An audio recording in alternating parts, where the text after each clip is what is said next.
that was a while back. I've cut back to like 10, 12 hours a day. This guy literally works 18 hours a day. And he says, well, I said, I worked hard at other campaigns, but this one's so historical, so epic, I can't help it. This guy is amazing. And so he's here. Everything he's told us has turned out to be incredibly accurate to tell us what the firing of Corey Lewandowski symbolizes. But moving on, where the Trump campaign's going, how we ensure this maverick patriot ends up getting in the White House. So Roger Stone of StoneZone.com, thank you so much for taking time out today. Well, Alex, as you can imagine, I have several hundred press calls today from across the country, and everybody, which is very typical of the mainstream media, very focused on process, very focused on the who shot John of political intrigue, missing, I think, the larger implications. So I have elected, in all honesty, to lay low. I'm not going to take any press calls today. I'm going to do all my talking right here at Infowars.com. As you know, I've said for some time that the historical track record of presidential campaigns that had internal divisions and factions is not good. 8 years ago, when we had Mark Penn versus Mandy Grunwald fighting within Hillary's campaign for president, I think, frankly, it doomed them. You need to have the unity of command. A campaign cannot be a democracy.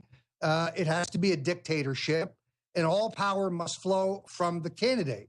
The candidate's the ultimate boss. The candidate has the ultimate authority, and he needs to delegate that to one person, not a committee. So I have every confidence in Paul Manafort's ability to guide or help guide the Trump campaign to success, to victory. I also think that you are going to have a smoother flow of information to the candidate. Donald Trump is a thoroughbred with great instincts, particularly great instinct for the jugular. There is nobody better at counterpunching, and we're at a time in the campaign, Alex, that his entire issue has been validated. The fact that they are redacting these 911 calls to take out the references to ISIS and the leader of ISIS proves that Trump's criticism of the president of roughly a week ago is right on the money. They have another agenda. They will not even mouth the words except for when they absolutely have to. Wow. Well, thank you for giving us this exclusive. Roger Stone, please, you've got the floor. We're going to skip this network break. Talk about issues that held things up if you can, but I agree we should just move forward. But folks do want to know, since you're making a statement, and then let's move forward from here. But what great news to know that your business partner in your political group has been helping the Trump campaign, but is now the head of the campaign. You, of course, formerly the head of the campaign. I have complete trust in you and Mr. Manafort, so this is very exciting. Well, Alex, I've said this to you before, both privately and on the air. This campaign is not about Corey Lewandowski or Roger Stone or Paul Manafort or Alex Jones. This campaign is about our last best chance to save the country. The Republican establishment's doing everything possible to undermine the candidacy of Donald Trump. They don't respect the democratic process. Attention, Paul Ryan, we had the primaries. You lost. Mitch McConnell, you lost. The party has selected its nominee, at least on paper, and in reality, very shortly. What the Republicans don't understand is that Donald J. Trump and the Trump revolution is bigger than the Republican Party, reaches beyond the Republican Party. In many places, I think the campaign was hamstrung by dual authorities and countermanded orders. But I don't think it's productive to go into a long discussion of everything that was wrong with the campaign. I think the campaign has achieved historic things under the leadership of Donald Trump. And you certainly saw in the New York, Indiana, California, Pennsylvania, California primaries, a smoother running political operation. There's no question the Trump camp is playing catch-up ball. They need a communications director. They need additional field staff. They need additional party professionals. But now I think the deck is cleared to do that and to build a smaller, leaner, more guerrilla-oriented campaign that is still large enough and fast enough to compete with the well-oiled Clinton machine, which, as you know, is a massive, massive massive political machine. Absolutely. I know you've been doing research on their biography, though, and boy, is it a nightmare. Roger Stone. I totally agree. We should move on from Lewandowski. I have nothing against Lewandowski, other than every time I saw major mistakes being made and him up there bragging about things on TV, it seemed to be about Lewandowski, though every time we're talking about Trump with you on, you'll never even talk about yourself. So, I mean, certainly he was putting himself, I think, in many cases, in front of the campaign. I think he was a bit entitled, and I'm sad to see that happen. But it's good news that he's gone now, obviously. Now, I made a prediction that's coming true. It wasn't hard to predict, but obviously we want Trump to be the presumptive nominee. And we want to just go ahead and put that to bed, as we did months ago, and say, okay, he's won, these states. He's the guy. The problem is that I know how these Republicans work. They're playing possum, these rhinos, Paul Ryan and others. And I said, wait till they get right up, closer to Cleveland. They're going to come and try to defect again and, shoot Trump down and pull some scam. They know they're losing the battle by being out in the open because you put Stop the Steal out, millions coming to Cleveland. But I said, we got to come to Cleveland. We got to be there. I expect some more shenanigans, some more fiascos, some more hanky-panky, because these losers think they're God and think they can step in front of the Trump bullet train. Now, as you know, it comes out, they've got a stealth campaign going to try to steal the delegates again and pull something. Now, obviously, it's going to be ill-fated, but it shows how incredibly piranha-like and arrogant and disconnected they are that they're doing this. So let me ask you, what is your view on this? What do we do to counteract it? Well, Alex, I think you're absolutely right. I think that there's trouble afoot inside the convention hall as well as outside the convention hall. So let's talk about both. I still think in the end, Manafort is the master of campaign rules and credentials and the platform. He's a superb vote counter. And whether or not this little insurrection, which the media themselves reports is being carried forward by dozens of delegates, not hundreds, not thousands, but dozens, I think it is ill-fated. I don't think it's going anywhere, but it is incumbent on the Trump campaign keep a very close eye on it to make sure that you don't get a runaway convention. The idea that you would pass a conscience clause of the to the Rules Committee that would allow delegates to opt out of their party rules-based commitment to vote for Trump on the basis of the democratic process and the way the people voted is outrageous. You, in essence, would be saying to the Republican primary voters, your views don't matter. We don't care what you think. You voted for no reason. You wasted your vote. It says our conscience trumps your conscience. It's outrageous, and it's arrogant, frankly. It is the arrogance of the ruling class of the Republican Party. Meanwhile, it's the creme de la creme of arrogance. It's the cream of the cream. It really is. Meanwhile, in a story that was really broken here on InfoWars before anyone, the city of Cleveland seeks to gag and destroy the First Amendment rights of those who wish to go to Cleveland to demonstrate in favor and protest these shenanigans. Come hell or high water, I'm coming. Come hell or high water, and everybody needs to be there. Well, I'm going to be there as well, but I can now report two things. One, that the city is insisting that that all demonstrators, left, right, middle, Black Lives Matter, Infowars.com followers, Trump supporters, Citizen for Trump members, MoveOn.org will all be in one area, unsegmented. There will be one microphone. The city will control that microphone, and you can apply if you wish to speak.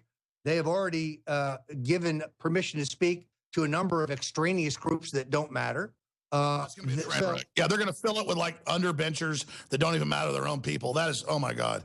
And they will not let us. Let's control government channel. Yeah, they will not let us have our own rally. They will not let us have our own march.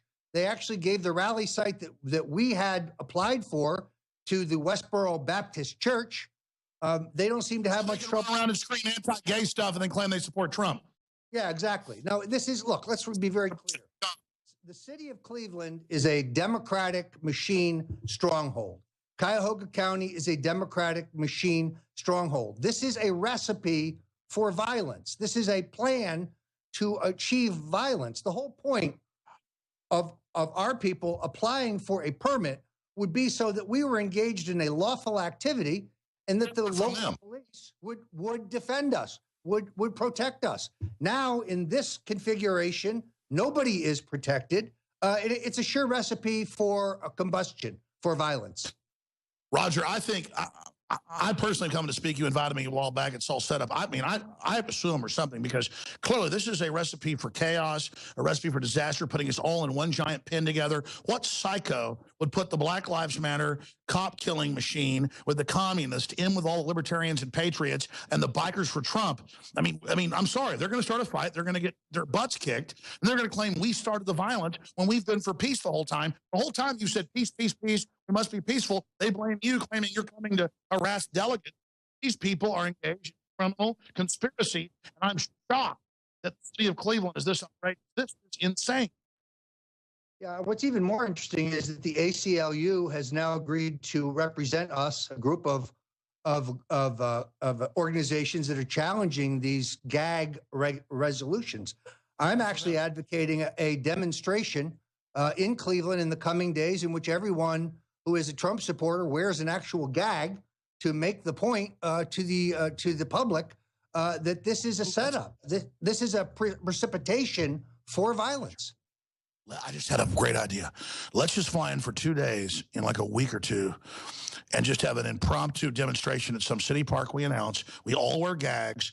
I bet 1,000 of my listeners, 2,000 will show up. If you plug it, tens of thousands. And I bet Drudge will link to it. We all show up for a demonstration ahead of Cleveland with gags in our mouths and see if they arrest us for that. Great minds work alike. Yes, I think it's a great idea. Let's do it. You set the time, sir, and I'll bullhorn it. We'll fly in. We'll just do a 48-hour deal. You know, get there for a day, war game it. You know, have a deal, and then just pick the spot. We'll show up and exercise the First Amendment silently. Oh my God, it'll be sensational international news countering this attempt. How arrogant, though, does this show the Democrats are in Cleveland? Yeah, no, it's extraordinary. This is clearly unconstitutional. The rules they have handed down, they provide for one march route that can only last 50 minutes. All marchers jumbled together. Black Lives Matter, Move On, John Birch Society, Citizens for Trump, whatever it may be. Time bomb. This is going to take off like a rocket. And then we are forced to share space with all these radical groups. We're denied a permit for our own rally space. We're denied the ability to have our own public address system, which we control, which is an outrageous abridgment of the First Amendment. Unprecedented. So we have played the game by the rules. We have cooperated with the city and with the Cleveland police at every step of the process. And we have largely been ignored, and there's an attempt to jam these rules down our throats. I'm not optimistic about the court case. Perhaps I'm just a pessimist, but I believe in Cuyahoga County, every judge is probably a Democratic political hack who is risen to the top of the heap because they couldn't survive in private practice. So the law doesn't matter. The principles don't matter. I suspect we'll get an adverse ruling. I'm hopeful that I'm wrong, but I'm a political realist. So, yes, I think a mass public demonstration in Cleveland to show the American people what this fight is about is a great idea. Well, sir, if you want me to honcho it, fine, but you've got all the groups, you know. I'm ready to promote it. I'm coming, and I'm ready to have a silent demonstration. We can cut across, obviously, media after, but we're going to let's see them attack that. And I think we should have it maybe right in front of the city council, wherever you think, and just point out this is happening. I'm ready. I'm flying to Cleveland, and I want everybody that's in the local area to stand with us because, folks, if they can do this, they can do anything, and it means they're planning more shenanigans. They don't want us there when they try to steal the nomination from Trump. I'm telling you, my gut told me this was coming. I said they claim some new scandal and claim a conscience deal. Either I'm psychic or they're listening to the show. No, I'm actually not. I just know how they operate. I knew they were going to do this, Roger. Well, you've been warning about it for some time. I'd like to have a better vote count and a tighter sense of the party committees in which these shenanigans would have to take place. There's no question that Ted Cruz and some of the bitter enders around him, the folks who like things the way they are, many of them, in all honesty, would prefer to have Hillary in the White House than Donald Trump because Hillary, like them, is a globalist. Hillary can be dealt with. Trump is an unguided force of nature. He marches to his own drummer. He's a man. He's a lone American. That's why they hate. Yeah, in the Gary Cooper style. You're absolutely right. Well, this is so epic. Look, I am so excited. This doesn't discourage me to go to Cleveland. Look, here's the deal. If they steal the nomination, it'll cause a revolution. They're that arrogant, though. Obviously, common sense is he's won more votes than any Republican in history. He's the nominee. He's a populist. He's got 25% of blacks going for him. Republicans can't even get 10%. He's got the gays all behind him now. He's reaching out. We're fighting the real Donald Trump that you and I already knew. It's total victory. But these guys, Paul Ryan and others, are so arrogant. And Mitch McConnell and the Koch brothers, they are so arrogant that they still, I'm telling you, they might actually steal it from him and give it to, some lowly Republican. And we've just got to be there for this, Roger, because I'm telling you, they are that arrogant. If they do that, though, what do you really think is going to happen? Because I'm not a violence guy. I've learned the pen is mightier than the sword, as you have. But at a certain point, if we're living in Ceausescu's Romania and they're ignoring our nominees and, giving it to Hillary when Sanders wins and giving it to whoever when Trump wins, at what point when they've stolen the country and claim it's their divine right, sovereign right, to quote, George Will, at what point do I not get on my knees then and just bow down and ask George Will to pull it out? I mean, do I either bow to George Will or do I say no to George Will? I'm not getting on my knees and doing what? Look, I can't see any instance in which violence is the answer because, as you know, violence will be blamed on Trump and his supporters. No matter who threw the first punch, we know what they're up to. This has been the agenda of the Soros, Move On people, and the Clintonites from the beginning, which was to disqualify Trump by branding him as a violent, misogynist, racist, bigot, madman, trigger-happy lunatic, a caricature that isn't even close. Who's anti-gay but gives interviews to the Advocate over and over again and says how, yeah, exactly. So let's expand on that then.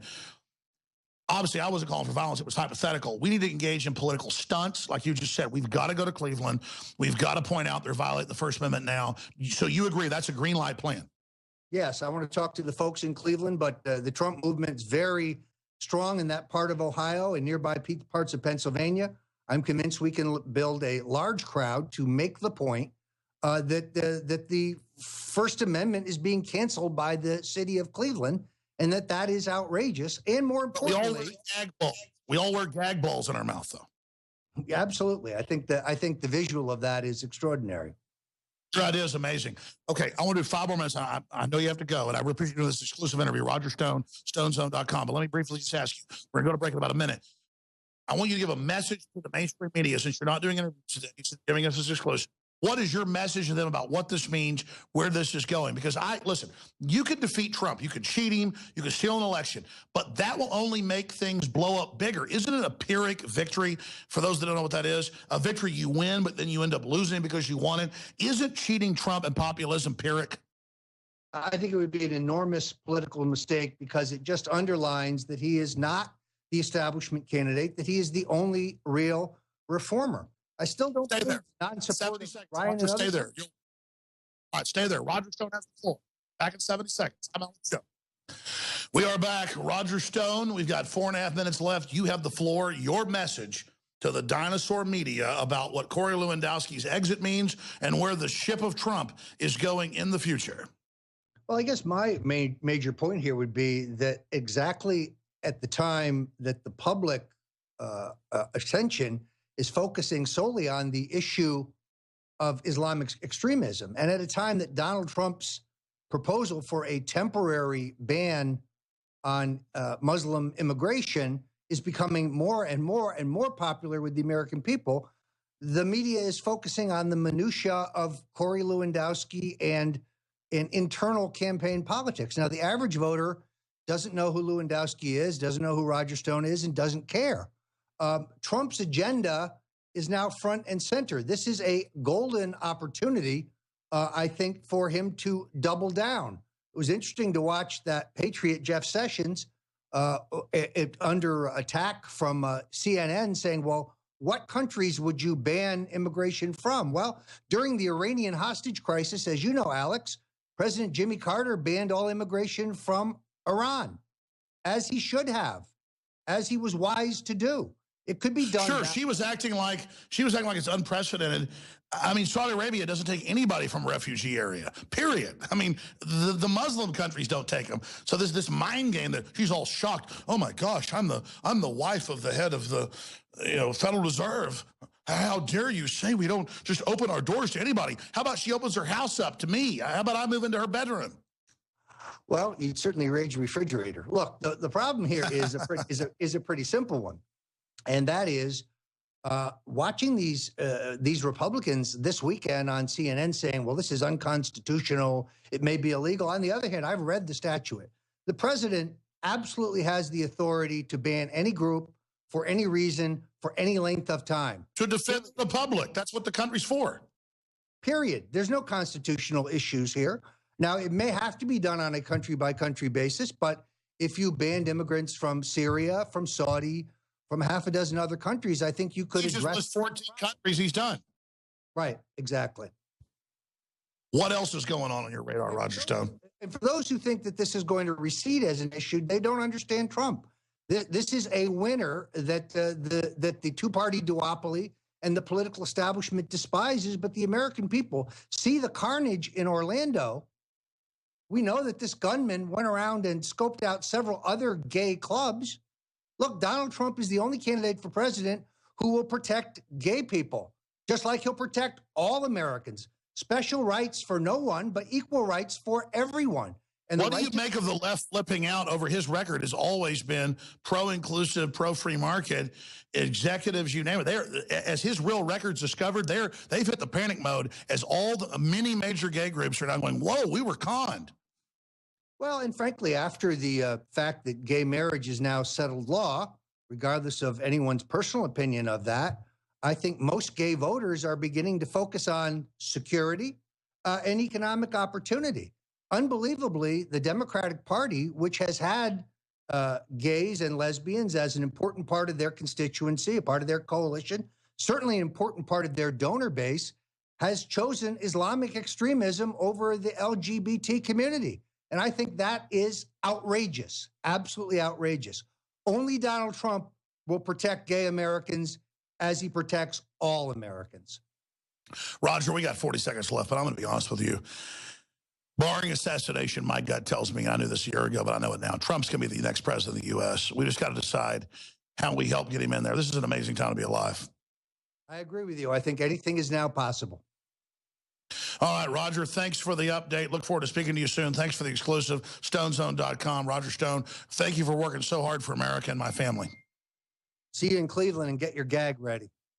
I'm ready. You set it up. I'm there. Thank you. Roger Stone. I'm Alex Jones, Infowars.com. We'll be back. Stay with me.